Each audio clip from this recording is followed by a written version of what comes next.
నమో తస్స భగవతో అర్హతో సమ్మా సంబుద్ధస్స. ఈరోజు మనం మరణానికి సంబంధించిన సరైన అవగాహన, అంటే కొంతమంది మరణం అంటే చాలా భయపడుతూ ఉంటాడు.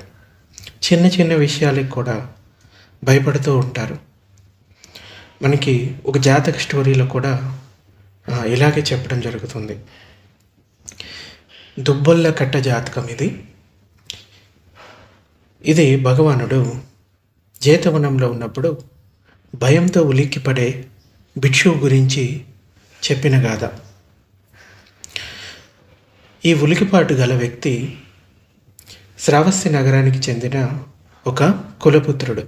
అంటే కుటుంబాన్ని, కుల అంటే కుటుంబం అనే అర్థం ఇక్కడ. అయితే భగవానుడి ధర్మోపదేశం విని ప్రవచించాడు. అతడు చావంటే చాలా భయపడేవాడు.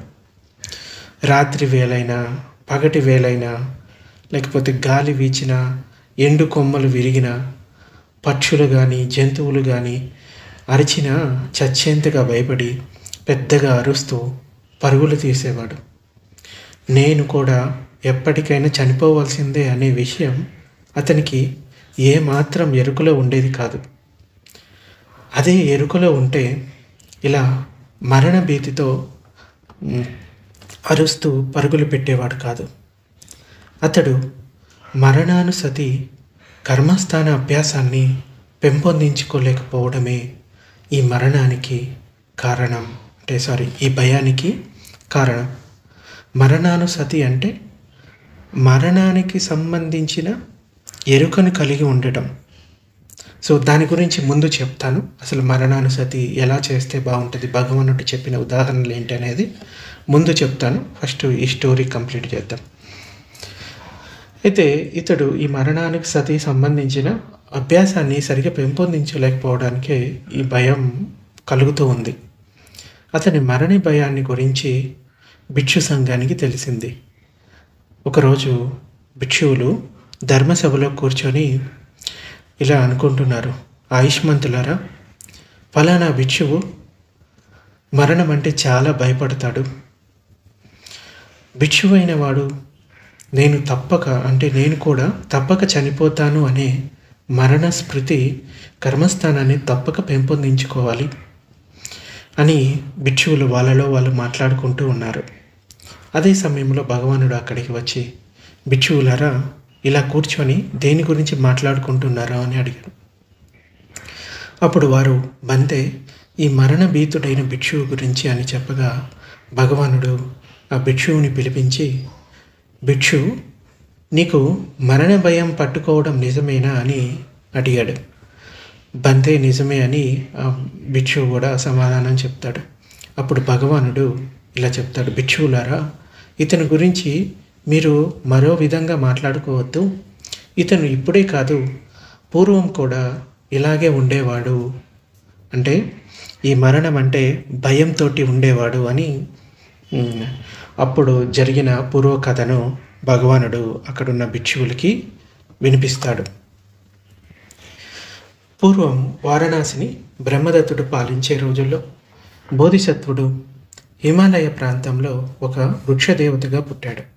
అప్పుడు బ్రహ్మదత్తుడు తన మంగళహస్తికి హింసను ఓర్చుకోవడంలో శిక్షణను ఇవ్వడం కోసం కొందరు మావటి వాళ్ళని నియమించాడు. అంటే ఒక ఏనుగు, రాజు దగ్గర ఉండే ఏనుగుకి ఒకవేళ యుద్ధంలో వెళ్ళినప్పుడు అది ఎన్నో దెబ్బల్ని తట్టుకోవలసి ఉంటుంది, లేకపోతే రాజు త్వరగా ఓడిపోతాడు. అందుకోసం దానికి ముందుగానే శిక్షణను ఇవ్వాల్సి ఉంటుంది. అయితే కొంతమంది మావటి వాళ్ళను దానికి శిక్షణ ఇవ్వడానికి నియమించారు. వారు ఏనుగుని స్తంభానికి కట్టేసి అంకుశాన్ని పట్టుకొని పొడుస్తూ శిక్షణ ప్రారంభించారు. అది అంకుశపు పోట్ల బాధను ఓర్చుకోలేక స్తంభాన్ని పీకేసింది. మావటి వారిని తరిమి కొట్టి హిమాలయాల్లోకి పారిపోయింది. మనుషులు దాన్ని పట్టుకోలేక తిరిగి వచ్చేశారు. హిమాలయాల్లోకి వెళ్ళినప్పటికీ ఆ ఏనుగు మరణ భయంతోనే జీవిస్తూ ఉండేది. గట్టిగా గాలి వీస్తే చాలు అది మరణ భయంతో కంపించిపోయేది. తొండాన్ని అటూ ఇటూ ఆడిస్తూ భయంతో పరుగులు తీసేది. శిక్షణ కాలంలో తనను బాధిస్తున్నప్పటి వలనే తుల్లిపడేది. అంటే వాళ్ళు అంతకుముందు ఎలాగైతే దాన్ని కొట్టినా లేకపోతే చిన్న చిన్న ఇబ్బందులు పెట్టినా అది ఎంత బాధపడేదో, ఇప్పుడు చిన్న చిన్న విషయాలకు కూడా చాలా భయపడుతూ ఉండేది, తుల్లిపడేది. మనసుకు శరీరానికి శాంతి లేక నిరంతరం వణుకుతూ ఉండేది. అయితే అక్కడ ఉన్న వృక్షదేవత దానిని చూసి, అంటే బోధిసత్వుడు దానిని చూసి చెట్టు కొమ్మపై నిలబడి ఇలా చెప్తాడు: దుర్బలమైన కట్టెల నిన్ను గాలి తాక నేల రాల్చివేయి, కొండంత ఏనుగా కలవరపడి నీవు దినదినము కృంగి కృషించనేలా.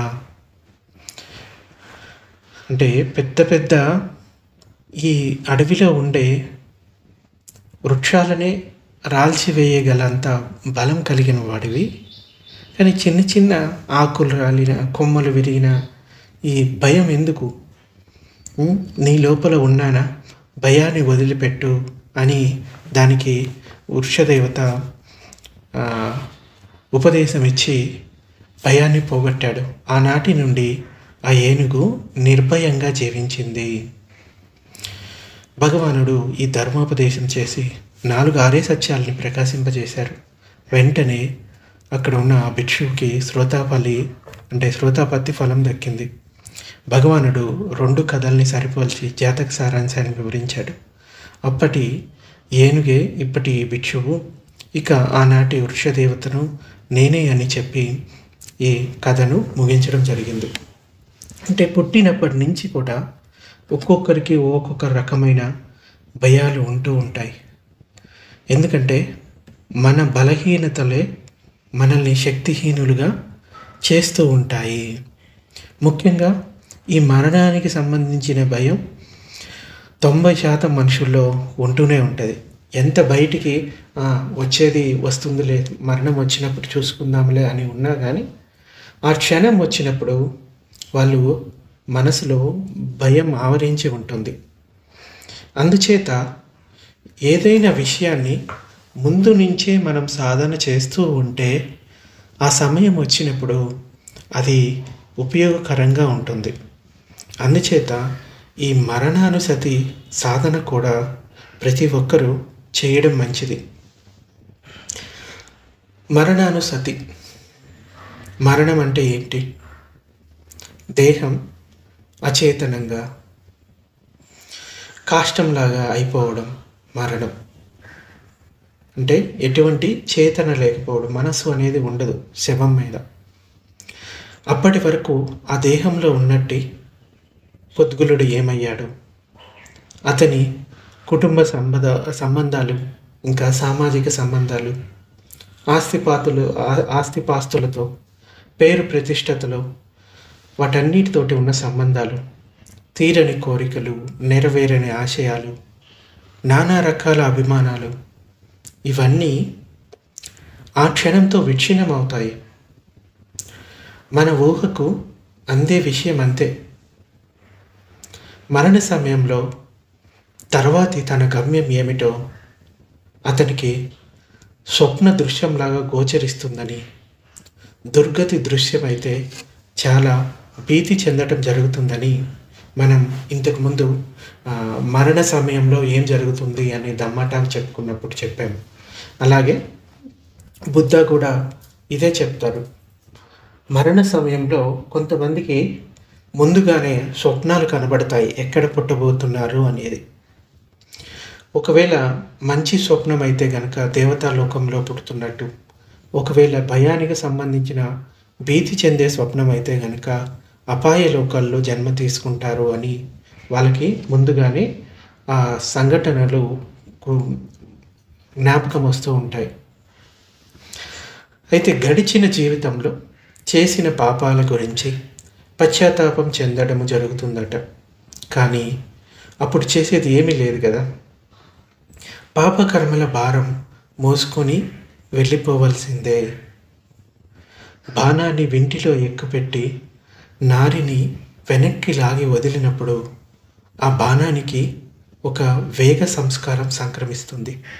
ఆ వేగ సంస్కారం ఎంత దూరం తీసుకుపోతే ఎంత దూరం తీసుకుపోతుంటే అంత దూరం వరకు పోయి బాణం ఆ పైన పడిపోతుంది.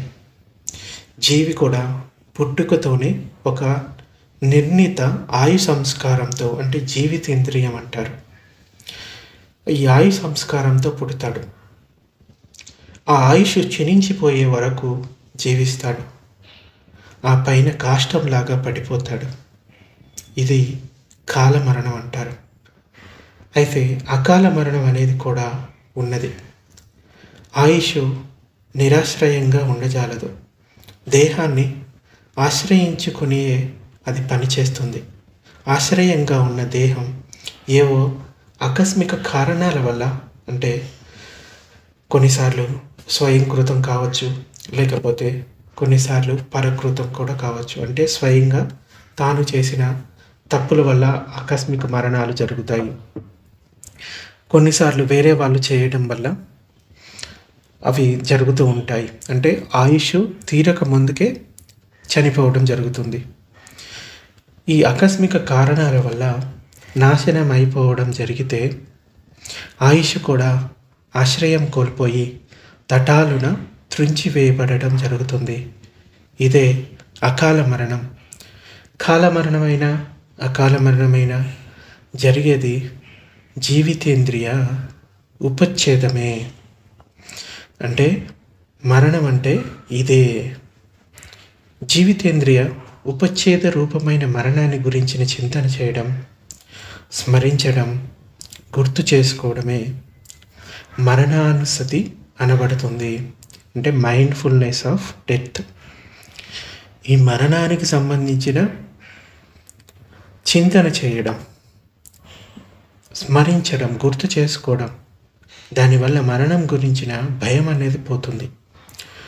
అయితే మరణానుసతిని చేయదలిసిన వాడు ఏకాంతంలో కూర్చొని మరణం కలుగుతుందని కానీ, జీవితేంద్రియ ఉపచ్ఛేదమని కానీ, మరణం మరణం మరణమని స్మరించాలి. మరణానుసతికి ఇష్టజనులను విషయంగా తీసుకొనరాదు. దానివల్ల శోకం కలగవచ్చు. అనిష్టజనులను విషయంగా తీసుకొనరాదు. ప్రమోదం కలగవచ్చు. మధ్యస్థుణ్ణి, అంటే దారిని పోయే వారి ఎవరో ఒకళ్ళు, వారిని విషయంగా చేస్తే సంవేగం తలెత్తకపోవచ్చు. తనని విషయంగా చేసుకుంటే భయం, దిగులు, ఆందోళన కలగవచ్చు. మరణానుసతి గాడి తప్పకుండా ఉండాలి అంటే శోకము, ప్రమోదము, ఈ భయము, ఆందోళన కలగరాదు. వారి లోపల ఈ సంవేగం కలగాలి.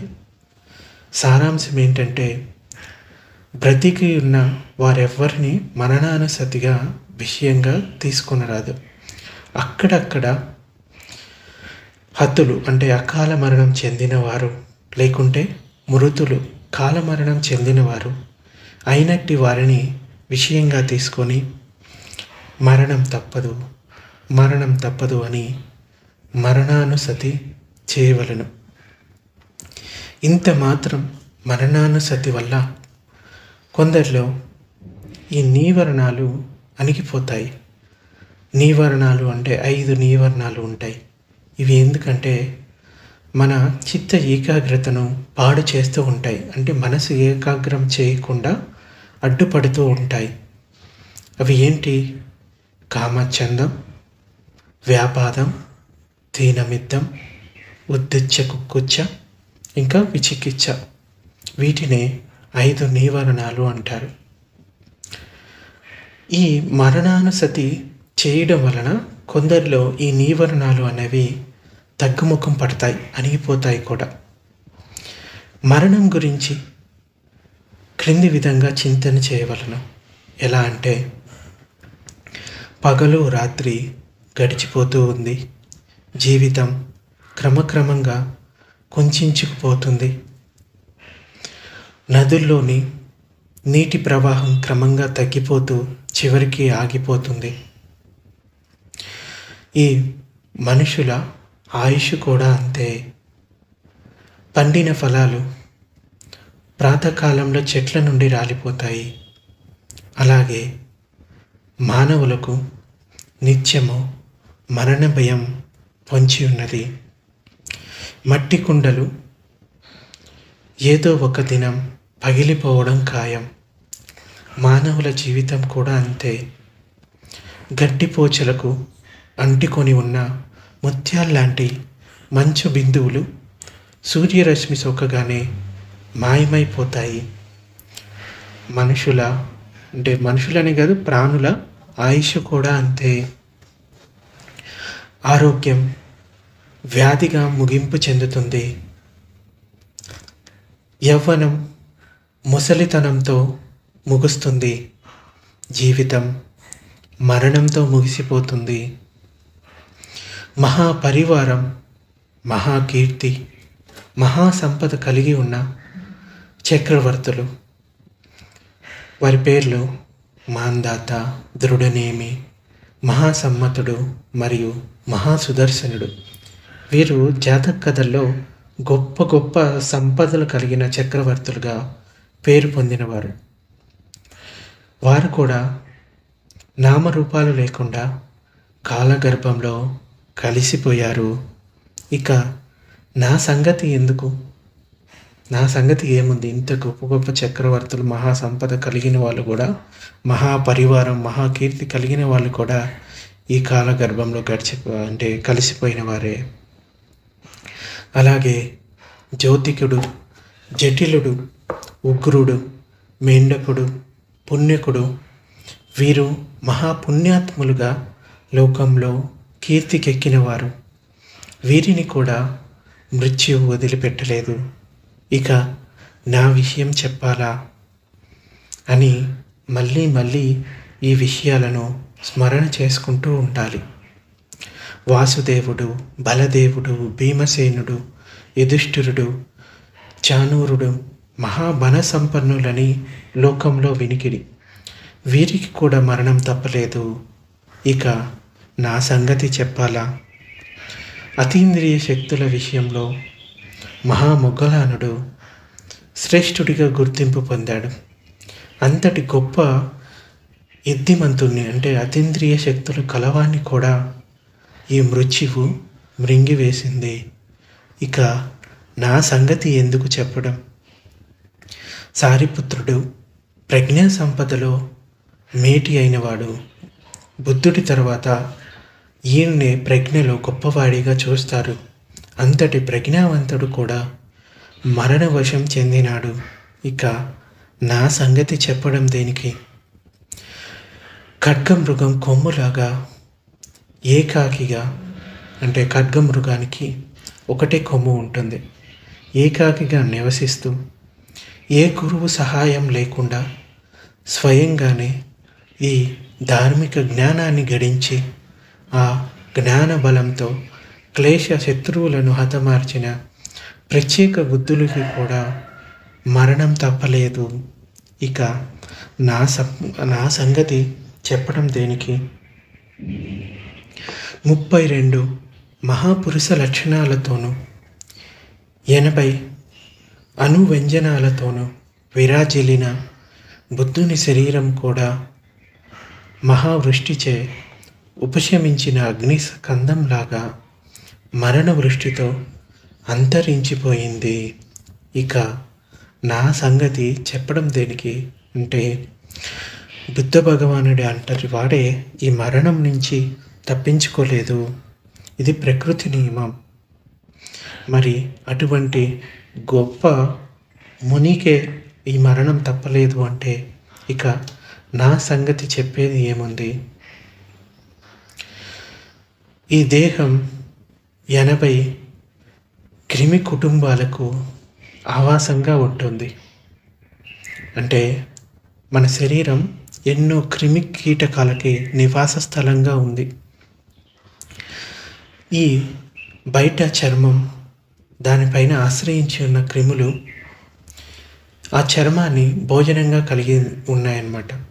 అలాగే ఈ లోపల చర్మాన్ని, మాంసాన్ని, నరాలను, ఎముకలను, ఎముకల్లోని గుజ్జును ఆశ్రయించి ఉన్న ఆయా క్రిమి కుటుంబాలకు ఆయా భాగాలు భోజనంగా ఉంటున్నాయి. క్రిములు అక్కడే పుడతాయి, జీవిస్తాయి, విసర్జిస్తాయి, అలాగే మరణిస్తాయి. ఈ దేహమే వాటికి ప్రసూతి గృహంగాను, వైద్యశాలగాను, మరుగుదొడ్డిగాను, అలాగే శ్మశానంగాను ఉంటుంది. ఈ క్రిములు విజృంభించి అల్లకల్లోలం సృష్టిస్తే ఈ దేహం కథ అక్కడికి ముగిసిపోతుంది. ఈ క్రిమి కుటుంబాలకే కాదు, అనేక శత రోగాలకు ఈ దేహం అన్నది ఆశ్రయంగా ఉంది. ఇక బాహ్య జగత్తులో ఈ దేహాన్ని ఇంటికి పంపించే కారణాలు ఎన్నో ఉన్నాయి. అంటే మన శరీరంలో ఉండే 4 భూతాలు అని చెప్పవచ్చు: అగ్ని, ధాతు, తేజో, వాయు. ఇలా వీటిల్లో ఏది ప్రకోపించినా కానీ మనిషి మరణిస్తాడు. 4 వీధులు కలిసే చోట లక్ష్యంగా పెట్టబడిన దిష్టి బొమ్మ మీదికి 4 దిక్కుల నుండి బాణాలు, ఈటెలు, రాళ్ళు వచ్చి పడినట్లే ఈ దేహం కూడా అనేక ఉపద్రవాలు వచ్చి పడేందుకు లక్ష్యంగా నిలపబడిన దృష్టి బొమ్మలా ఉంటుంది. ఎప్పుడు ఏం జరుగుతుందో చెప్పలేం. ఈ జీవితేంద్రియం అంటే ఆయుష్ చాలా దుర్బలమైంది, అబలమైంది. ఇది ఎన్నింటి మీదనో ఆధారపడి ఉంది. శ్వాస ప్రశ్వాసలతోనూ, అంటే లోపలికి వచ్చే బయటికి పోయే గాలి, ఇంకా ఈర్య పదాలు అంటే శరీర పోచర్స్ అన్నమాట. శరీర కదలికలు అంటే నిలబడేది, లేకపోతే కూర్చునేది, నడిచేది, అలాగే పడుకునేది, ఇంకా శీతోష్ణ స్థితులతోనూ మహాభూతాలతోనూ ఆహారంతోనూ ముడిపడి ఉన్నది. ఆశ్వాస ప్రశ్వాసలు సమంగా నడిచే దాని మీద ఆయుష్ ఆధారపడి ఉన్నది. ఆశ్వాసం జరిగి ప్రశ్వాసం జరగకపోతే, అంటే లోపలికి వెళ్ళే గాలి పోతుంది కానీ బయటికి గాలి రాకపోతే, అది జరగకపోతే ఇంకా మరణం సంభవించినట్లే. అలాగే పైన తెలిపిన ఇతర అంశాల్లోనూ సమత్వం లోపిస్తే ఆయుష్ నిలవదు. ఇది ఎంత దుర్బలం! అలాగే జీవులు ఎంతకాలం జీవిస్తారు, ఏ వ్యాధి వల్ల మరణిస్తారు, ఎప్పుడు మరణిస్తారు, ఎక్కడ మరణిస్తారు, తర్వాతి వారి గతి ఏంటి, ఈ 5 విషయాలు ముందుగానే జోస్యం చెప్పడానికి, అంటే దాని గురించి చెప్పడానికి వీలు కాని విషయాలు. ఏంటి? ఎంతకాలం జీవిస్తారు, ఏ వ్యాధి వల్ల మరణిస్తారు, ఎప్పుడు మరణిస్తారు, ఎక్కడ మరణిస్తారు, తర్వాత ఎక్కడ వాళ్ళు పుడతారు అన్నది. ఇంతకాలం జీవిస్తాడు, ఆ పైన లేదు అని నిశ్చయం చేసి చెప్పడానికి వీలు పడదు. ఎప్పుడైనా పోవచ్చు. పూర్ణ ఆయుష్తో జీవించిన 100 ఏండ్లకు ఇటుగానో అటుగానో మరణం తప్పదు. సొంత ఊరిలో, సొంత ఇంటిలో మరణిస్తాడని చెప్పడానికి లేదు. ఏదో పని మీద ఎక్కడికో వెళ్ళి అక్కడ హఠాత్తుగా పోతేను పోవచ్చు. ఫలానా వ్యాధి వల్లనే మరణిస్తాడు అని చెప్పడానికి వీలు పడదు. కంటి రోగంతోనో మరణించవచ్చు, చెవి రోగంతోనో మరణించవచ్చు, 100 కొలది ఇతర రోగాలతో దేని వల్లనైనా మరణించవచ్చు. ఫలానా సమయంలో పోతాడని చెప్పడం కుదరదు. పొద్దున పోవచ్చు, మధ్యాహ్నం పోవచ్చు, సాయంకాలం పోవచ్చు, వేకువజామున కూడా పోవచ్చు. అలాగే చనిపోయిన వాడు సద్గతికి పోయాడని, ఈ సుగతులలో జన్మించాడు అని, ఇలా ఒక ఆచార వాక్యం ఎవరైనా చెప్పవచ్చు, కానీ అతను ఏ గతికి పోయాడో ఎవరికి తెలుసు. అలాగే మరణానుసతి మనసును కుంగదీసేందుకు కాదు చెప్పబడింది, ఆయుష్ యొక్క అమూల్య విలువను గుర్తింపజేసేందుకే ఈ మరణానుసతి చెప్పబడింది. ఇంకా 24 గంటల జీవితం నాకుంటే ఎంతైనా సాధించగలను అని ఒక భిక్షువు అన్నాడు. 12 గంటలు ఉంటే చాలు, ఎంతైనా సాధిస్తాను అన్నాడు మరో భిక్షువు. భోజనం చేసేంత సమయం జీవిస్తే చాలు నాకు అని, ఎంతైనా సాధించే అవకాశంగా దాన్ని తీసుకుంటాను అన్నాడు మరొక భిక్షువు. 4-5 ముద్దల ఆహారాన్ని నమిలి మింగేంత సమయం లభిస్తే అదే ఒక మహదవకాశంగా నేను తీసుకుంటాను అన్నాడు మరో భిక్షువు. వీళ్ళనందరినీ భగవానుడు సంవేగం లేనట్టి, జాగ్రత్త లేనట్టి మందబుద్ధులు అని మందలించి ఇలా అన్నాడు. ఒక ముద్ద నమిలి మింగేంత సమయం లభించిన, ఆశ్వాసం చేసి తిరిగి ప్రశ్వాసించేంత సమయం లభించిన అదొక మహదావకాశంగా భావించే జీవితం పట్ల జాగ్రత్త కలిగిన వాడిని, సంవేగం తీవ్రత కలిగిన వాడిని చెప్తాను. కనుక భిక్షువులారా, శిరస్సు తగలబడినవాడు ఆ మంటను ఆర్పివేయడానికి ఎంత తొందర చూపుతాడో అంతే తొందరను, వేగిరపాటును మీరు నిర్వాణ సాక్షాత్కారానికై చూపవలెను. మరణానుసతిని భావన చేసేవాడు సదా జాగ్రత్త కలిగి ఉంటాడు. రకరకాల భవముల యందు మక్కువ చూపడు. ఇక్కడ పుట్టాలి అక్కడ పుట్టాలి అనే కోరికను వదిలిపెడతాడు. దేని యందును ఆసక్తిని పెంచుకొనడు. పాపభీతి కలిగి ఉంటాడు. ఏదైనా పాపకర్మ చేస్తే మళ్ళీ దుఃఖాన్ని పొందుతాను అని ఆ పాపం చేయడం వల్ల భయాన్ని కలిగి ఉంటాడు. అవసరాలకు మించి పోగు చేసుకునే లోపం ఉండదు. దానగుణం అలవడుతుంది. అనిత్య చింతన బలపడుతుంది. తటాలున సింహమో పులియో మీదికి దుమికితే, విషసర్పం కాటేస్తే, లేకపోతే ఒక భయంకరమైన రాక్షసుడు యక్షుడు కంటి ముందు కనిపిస్తే, హంతకుడు మీద పడి గుండెలోకి ఒక బాకును దించబోతే ఎంత భయమో, సమ్మోహమో అంతటి భయం. ఈ సమ్మోహం మరణానుసతి చెయ్యని వారికి మరణ సమయంలో కలుగుతుంది. మరణానుసతి భావన చేసినవాడు మరణ సమయంలో అభయుడిగా, ఎటువంటి భయం లేనివాడిగా దేహాన్ని వదిలిపెట్టగలడు. అప్పటికి నిబ్బానాన్ని పొందని పక్షంలో మరణ అనంతరం సుగతికి పోవడానికి దారిని చూసుకుంటాడు. ఈ విధంగా మరణానికి సంబంధించిన సరైన అవగాహన చాలా అవసరం. దాని గురించి భయాన్ని వదిలిపెట్టాలి. ఎంత సమయం బ్రతికి ఉంటామో ఎవ్వరికీ తెలియదు. కానీ ఆ సమయం వచ్చినప్పుడు మనం సంసిద్ధంగా ఉండాలి. ఎందుకంటే ఇక్కడ శాశ్వతంగా ఉండేవాళ్ళు ఎవరూ లేదు. అందరూ ఏదో ఒక రోజు ఆ మృత్యుముఖం పట్టవలసిందే. మనం పుట్టినప్పటి నుంచి ఎక్కడికి వెళ్తున్నామంటే మరణం వైపుకే వెళ్తున్నాము. ముసలితనం వైపుకు వెళ్తున్నాం. ప్రతిరోజు ఈ విషయాలని ప్రత్యవేక్షణ చేసుకుంటూ ఉండాలి.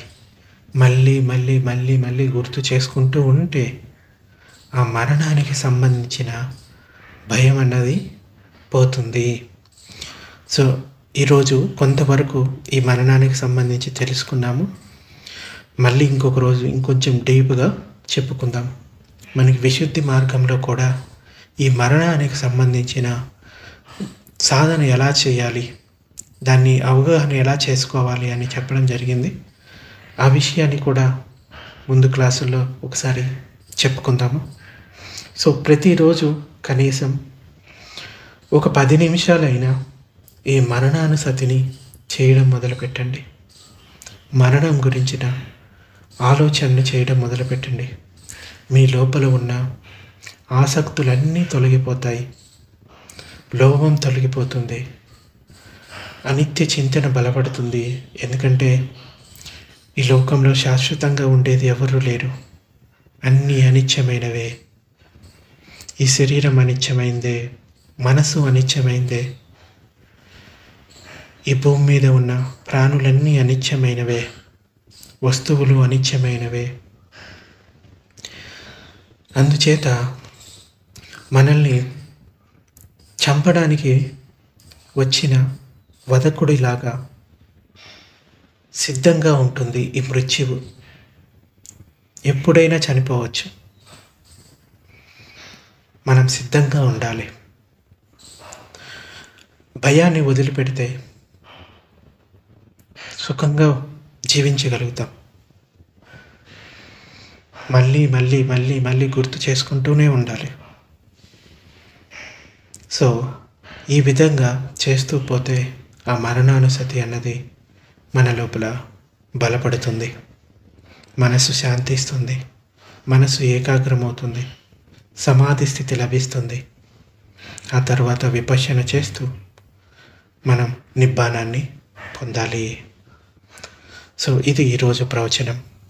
ఇదే ప్రవచనాన్ని మనకి ఈ జాతక స్టోరీలో కూడా అక్కడ బోధిసత్వుడు ఆ ఏనుగుకి వివరిస్తాడు. అప్పటి నుంచి అది భయపడటం మానేసింది. అలాగే భగవానుడు కూడా మరణానుసతి భావనను ఎలా చేసుకోవాలో ఆ భిక్షువుకి వివరిస్తాడు. ఆ భిక్షువు కూడా దాని గురించిన భయాన్ని వదిలిపెట్టి సాధన చేస్తూ మార్గఫలాలను పొందాడు. సో ఇది ఈరోజు ప్రవచనం. ఏమైనా సందేహాలు ఉంటే అడగవచ్చు.